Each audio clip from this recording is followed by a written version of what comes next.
sulle ne kaikki jo? Joo.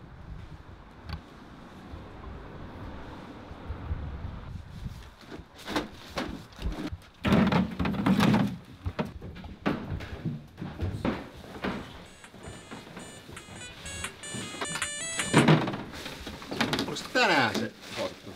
Joo, tänään. Joo, meidän muuttohommia. Mennään hei tonne.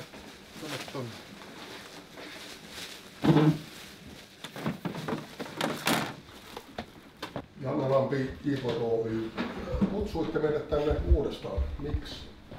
No joo, mulla jäi vähän vaivaa sitä viime käynnistä, että kun olin nukkunut 9 tuntia remmunta, niin siis jotenkin ihan suumossa päivän ollut. Ja mä ajattelin vähän niin kuin selventää sitä ja tavallaan sitä kilven kiilotusta, että itse asiassa kilvessä mitään kiilotettavaa, kun meillä kaikki on hyvin, mutta lähinnä sitä varten. Teillä on muutto meneillään.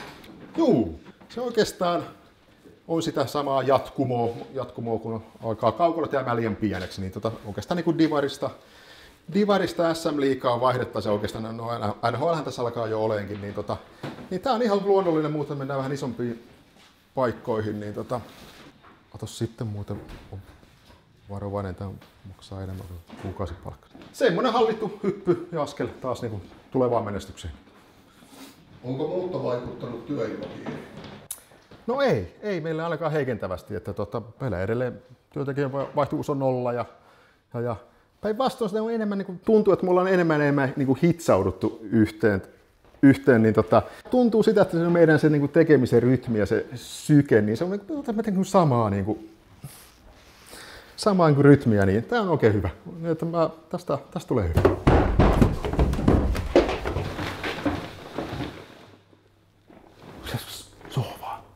Se sohvaan nyt jotain? Sohva on kunnossa, mutta tää ei vissiin henkitä. Pahoittelen, sen verran on väärässä, että kyllä meillä itse asiassa yksi työntekijä on vaihtunut ja muuta sekin oli hyvässä hengessä. Me siinä sitten erottiin ja hän meni sitten uusiin haasteisiin ja eikä siihen meillä ei ole oikeastaan mitään ei hard feelings eikä mitään hampaankoloa jäänyt, että eteenpäin.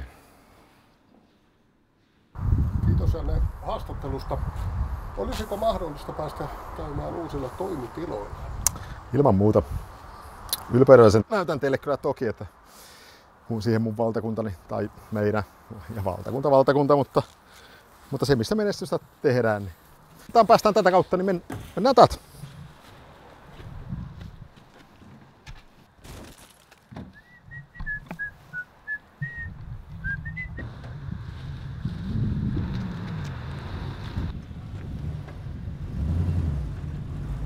Tuo meidän porukka on kyllä mahtava.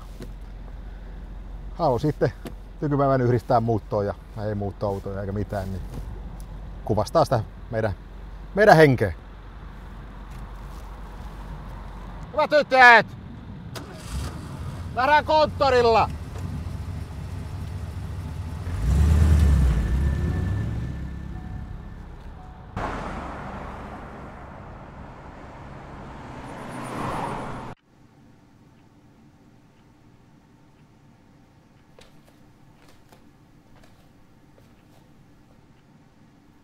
Teillä on ilmeisesti isot avajaiset tulossa.